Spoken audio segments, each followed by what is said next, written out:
हमारी पंच तत्व की बनी हुई देह, मन के विचार और आत्मा या प्राण, इन तीनों को जोड़ने का कार्य या एक माला में पिरोने का कार्य हमारी देह में बहने वाली सांसें करती है। सांस जब भी हमारा जन्म होता है तब हम सांसों को लेना प्रारंभ कर देते हैं और जीवन की आखिरी अवस्था तक अर्थात मौत तक हमारी सांसें नियमित निरंतर जारी रहती है। अब हम जब भी जहाँ भी जैसा भी कार्य कर रहे हैं उसके हिसाब से ही हमारी सांसें चलती रहती है और जैसी सांसें चल रही होती है उसी के हिसाब से हम कर्म कर रहे होते हैं। तो हमारी आत्मा, हमारी देह और हमारे मन, इन तीनों का हमारी श्वास से गहरा संबंध है, ताल्लुक है। अब मन या मन के उपजे हुए विचार एक अलग घटना है। देह और देह में होने वाली तमाम तरीके की शारीरिक क्रियाएं, प्रतिक्रियाएं एक अलग घटना है। और जो देह और मन के विचार से परे जो चेतना है, प्राण है या आत्मा है, यह अलग घटना है। लेकिन इन तीनों को, देह स्थूल है, मन सूक्ष्म है और आत्मा भी सूक्ष्म है। मन और मन के विचार दिखते नहीं हैं। आत्मा, प्राण या चेतना ये तीनों एक ही है, लेकिन आत्मा भी दिखाई नहीं देती है। यह एक अदृश्य घटना है। अब जो देह है, देह स्थूल है, पदार्थ है, भौतिकवादी है। तो जैसे ही कोई व्यक्ति हमारे सामने अगर आ जाता है तो हम उसके मन को देख नहीं पाते, हम उनके विचारों को देख नहीं पाते, हम किसी व्यक्ति की आत्मा को देख नहीं पाते। लेकिन देह के जरिए जो कर्म, क्रिया, वाणी, शब्द इत्यादि तरीके के तमाम तरीके की क्रिया है, प्रतिक्रिया है, उसे हम जान पाते हैं, समझ पाते हैं और हर क्रिया की प्रतिक्रिया भी होती है। लेकिन मन, देह और प्राण, इन तीनों को एक माला में पिरोने का जो कार्य करती है वो हमारी सांस करती है। जैसे श्वास है तो श्वास सामान्य सांसारिक गृहस्थ जीवन में जो सांसारिक जीवन जीते हैं या जो सामान्य बेहोशी की अवस्था में जो जीवन जीते हैं या पशु तल पर जीते हैं या देह भाव में जीते हैं, तो जो लोग जिनका लक्ष्य केवल अमीरी, प्रसिद्धि और पंच तत्व के ज्ञान के बाजार तक ही सीमित है, वह अमूमन 3 अवस्थाओं में इस जीवन को जीते हैं। जैसे जागृत अवस्था, जैसे जागृत अवस्था में हमारी पंच ज्ञान इंद्रिया और पंच कर्म इंद्रिया सतत रूप से सक्रिय होती है और उसका बोध भी उस व्यक्ति को होता है। यानी कि हम हमारा जीवन जागृत अवस्था में जीते हैं। जागृत अवस्था के बाद में निंद्रा अवस्था आती है। जब हम नींद करते हैं, हम बेहोश भी नहीं होते और जागृत भी नहीं होते, लेकिन नींद की अवस्था में होते हैं। फिर जागृत से हम नींद की अवस्था में प्रवेश करते हैं और नींद की अवस्था से हम सपने की अवस्था में प्रवेश करते हैं। तो बाजारू, सांसारिक, पारिवारिक, सामाजिक जीवन में जितने हजारों, लाखों, करोड़ों लोगों की जो भीड़ है वह 3 अवस्थाओं में ही जीवन को यापन करती है। 3 अवस्थाओं से आगे कोई बढ़ नहीं पाता है।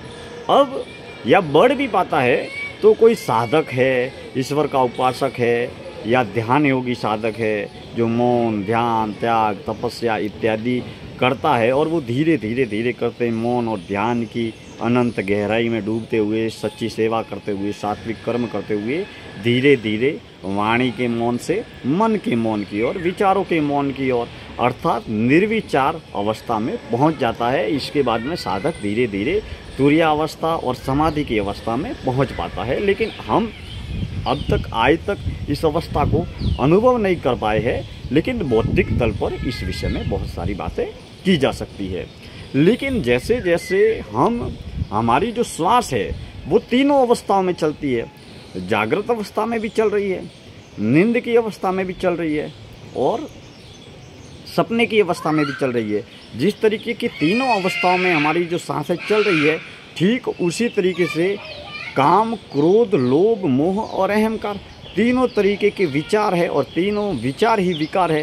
तो व्यक्ति जब काम वासना में होता है तब काम वासना में विचार और देह सर्वाधिक उत्तेजक और आक्रामक अवस्था में होते हैं। तो उस समय भी सांसें चल रही होती है, लेकिन उस समय हमारी सांसों के चलने का अनुपात है, पैमाना है, या सांसों के चलने की जो गति है वो बदल जाती है। फिर काम के बाद में क्रोध, जब आदमी क्रोध में होता है, गुस्से में होता है, तब उसके विचार भी आक्रामक होते हैं और उसकी देह भी आक्रामक होते हैं और विचारों में भी एक तरह का विशेष रूप से प्रवाह होता है। उस समय हमारी सांसें अलग चलती है। फिर काम, क्रोध, लोभ में भी अलग सांसें चलती है। किसी के प्रति मोह, करुणा, आसक्ति, लगाव या आकर्षण होता है, तब भी हमारी सांसें अलग चलती है। काम, क्रोध, लोभ, मोह, अहंकार, जब आदमी अहंकार में होता है, मैं ही सब कुछ हूँ, मैं ये हूँ, मैं वह हूँ, मेरे पास ये पद है, मेरे पास ये पुरस्कार है, मेरे पास में गाड़ी है, पैसा है, बंगला है, प्रॉपर्टी है, मैं अन्य लोगों की अपेक्षा खास हूँ, विशेष हूँ, बड़ा हूँ, अमीर हूँ, विद्वान हूँ, प्रसिद्ध हूँ, मेरे पास ये पद है। तो ये अहंकार की अवस्था में भी हमारी सांसें अलग अलग तरीके से चलती है। अब हम सामान्य अवस्था में सहज, सरल, स्वाभाविक सांस हमेशा लेते रहते हैं, लेकिन ध्यान की बहुत सारी पद्धतियाँ हैं। उन पद्धतियों में जब व्यक्ति श्वास पर ध्यान केंद्रित करता है या जब भी जो भी हमारे अंदर जो विचार आते हैं उस पर जब हम अपने ध्यान को केंद्रित या समर्पित करते हैं, तो धीरे धीरे हमारी एकाग्रता बढ़ती चली जाती है, समर्पण बढ़ता चला जाता है। अब ध्यान की अलग अलग तरीके की अवस्था है। बहुत सारे साधक हैं जो आने जाने वाली श्वास पर स्वाभाविक तल पर पूर्ण रूप से ध्यान देते हैं। फिर बहुत सारे साधक हैं जो शरीर में संवेदना जो हो रही है, कहाँ कहाँ किस किस तरीके की खट्टी मीठी संवेदना हो रही है, खुजली हो रही है, पसीना हो रहा है, ये शर्ट चमड़ी के स्पर्श कर रहा है तो उसका अनुभव कर रहे हैं, हवा शरीर को स्पर्श कर रही है तो इसका अनुभव कर रहे हैं। और इसके बाद में ध्यान की एक और अवस्था है, वह है अपने मन में जहाँ भी जैसे भी जिस तरीके के विचार जो आ रहे हैं, काम के, क्रोध के, लोभ के, मोह के, अहंकार के, इन विचारों को देखना, विचारों का निरीक्षण करना, विचारों का अवलोकन करना। अब पंच तत्व की देह में पंच ज्ञान की इंद्रियां है और पंच कर्म की इंद्रियां है। अब एक साधक जो है वो पंच कर्म इंद्रियों के प्रति और पंच ज्ञान इंद्रियों के प्रति, अपनी देह में घटने वाली संवेदनाओं के प्रति और अपने मन में उठने वाले तमाम विचारों के प्रति जब सतर्क, सजग और होशमय जीवन को जीने की प्रक्रिया को प्रारंभ करता है, तब साधक के मन में एकाग्रता भी बढ़ती है, समर्पण भी बढ़ता है और धीरे धीरे करके हमारी जो होश में रहने और जीने की जो प्रक्रिया है या होश में रहने और जीने की जो साधना है उसमें अद्भुत बढ़ोतरी होती है। लेकिन दोस्तों, आज की इस जीवन दर्शन यात्रा में हमने जिस विषय पर जो बातचीत की है वो की है कि शरीर किससे बना है, जीवन किससे बना है। जीवन देह से बना है। अब ये देह पंच तत्वों की बनी है, पृथ्वी, जल, वायु, अग्नि, आकाश से ये देह बनी है और ये संसार भी, ये ब्रह्मांड भी पंच तत्वों से बना है।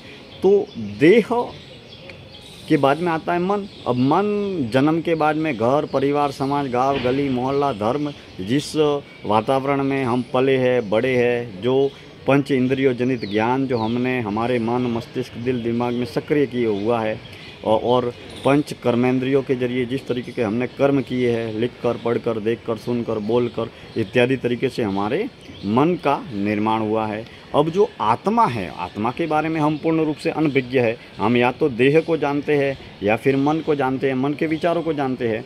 अब मन में जहाँ भी जैसे भी विचार है, हर व्यक्ति के मन का निर्माण अलग अलग तरीके से हुआ है। जन्म से लेकर आज तक, अब तक जो भी जैसा भी कर्म किया है, जैसा भी जीवन जिया है, वैसा ही उसके मन के विचारों का निर्माण हुआ है। अब जो कोई दूसरा व्यक्ति है, उसने जन्म से लेकर अब तक आज तक जैसे जिस तरीके का जो भी जीवन जिया है, उसके अनुरूप उसके विचारों का निर्माण हुआ है।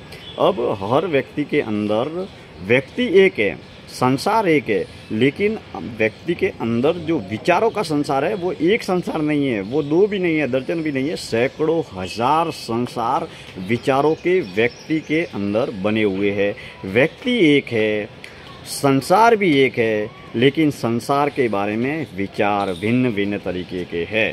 अब इसको इस तरीके की भी समझ सकते हैं, एक व्यक्ति जो स्वयं गायों को पाल रहा है और एक व्यक्ति जिसने गाय को केवल तस्वीरों में देखा है, फ़ोटो में देखा है, या एक व्यक्ति जिसने गाय को केवल एक बार ही देखा है और एक व्यक्ति जिसने अपने घर परिवार में गायों को पाला भी है, पोसा भी है, उसका दूध दोहने का काम भी किया है। उन 10 व्यक्तियों को सामने रखे और उन 10 व्यक्तियों की गाय के बारे में राय सुने कि गाय के बारे में आप लिखो, तो हर व्यक्ति गाय के बारे में अलग अलग विचार लिखेगा।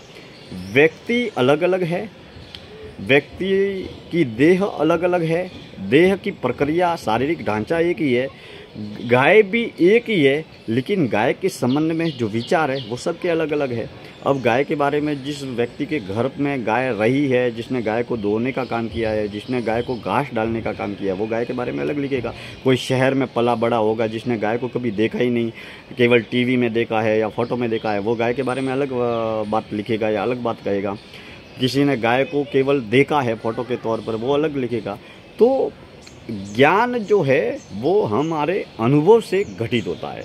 अब जो ज्ञान भौतिक तल पर है, हम पढ़कर, लिखकर, देखकर, सुनकर जो इस ज्ञान को एकत्रित करते हैं मन में, दिमाग में, तो उस ज्ञान से हम बेशक बुद्धिमान, ज्ञानी या विद्वान बन सकते हैं, लेकिन वही ज्ञान जब हमारे प्रायोगिक तल पर, चरित्र में, आचरण में, व्यवहार में, कर्म में, अनुभव में जब वह ज्ञान आता है, तभी वह ज्ञान हमारे जीवन पर खरा भी उतरता है और वह ज्ञान अनुभव बन जाता है।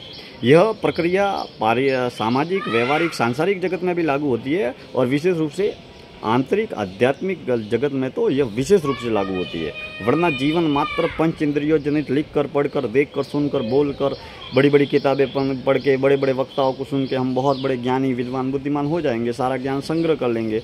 जिस तरीके से अमीर होता है वो धन का संग्रह करता है, गाड़ी, बंगला, पैसा, प्रॉपर्टी, धन, दौलत, अपार सब कुछ पा लेता है और सब कुछ प्राप्त कर लेता है, संग्रह करता है। धन, दौलत, गाड़ी, पैसा, प्रॉपर्टी, धन, साधन, वस्तु, पदार्थ का संग्रह करता है, फिर सारा संग्रह छोड़ के चला जाता है। ठीक उसी तरीके से ज्ञानी, विद्वान, बुद्धिमान क्या करता है, वो अपने लिखकर, पढ़कर, बोलकर, देखकर, सुनकर, सारा बड़ी बड़ी किताबें पढ़कर और बड़े बड़े वक्ताओं को सुनकर ज्ञान का संग्रह करता है। फिर वो वाणी और विचारों के माध्यम से, जैसे मैं दोहरा रहा हूँ वैसे दोहरा रहा है। तो विद्वान, बुद्धिमान या ज्ञानी जो है वो विचारों का संग्रह कर रहा है, और जो अमीर है वो धन, साधन, वस्तु, पदार्थ, गाड़ी, बंगला, पैसा, प्रॉपर्टी का संग्रह कर रहा है। संग्रह दोनों कर रहे हैं, लेकिन जो ज्ञान वाणी में है, विचार में है, बुद्धि में है, चरित्र में है, आचरण में है, वह ज्ञान जब अपने जीवन में उतरता है, उसी ज्ञान की सार्थकता है। सांसारिक जगत में भी है और विशेष रूप से आध्यात्मिक जगत में तो यह परम आवश्यकता है, उसके बिना हम कभी आगे बढ़ ही नहीं सकते। और जब हम भक्ति में, ध्यान में, मौन में, साधना में, जितना व्यक्ति साधना की गहराई में उतरेगा, जितना मौन और ध्यान की गहराई में उतरेगा, उसके जीवन में अनंत अनुभव भी घटित होंगे और हम अपने जीवन में आगे बढ़ते रहेंगे। बहुत बहुत धन्यवाद। आज की इस जीवन दर्शन यात्रा में इतनी बातें, कल हम किसी और नए विषय को लेकर बातचीत करेंगे। मैं दिनेश्वर माली आप सभी का तहे दिल से हार्दिक आभार व्यक्त करता हूँ। जीवन दर्शन यात्रा में मौन, ज्ञान, ध्यान से जुड़े हुए तमाम तरीके के अनुभव और विशेष रूप से जीवन में दर्शन की बातें इस जीवन दर्शन यात्रा में हम साझा करते रहेंगे। आप हमारे सोशल मीडिया के फेसबुक, व्हाट्सएप, इंस्टाग्राम से जुड़े हैं, इसके लिए तहे दिल से हार्दिक आभार। वाणी और विचार की यह यात्रा, जीवन दर्शन यात्रा जारी है और जारी रहेगी। आपकी सलाह, सुझाव और मार्गदर्शन का हम तहे दिल से हार्दिक स्वागत करते हैं। आज का जो विषय था कि जो देह है, जो स्थूल है, मन है वो सूक्ष्म है और आत्मा है वो भी सूक्ष्म है। देह, मन और आत्मा तीनों को जोड़ने का कार्य हमारी सांसें करती है। धन्यवाद।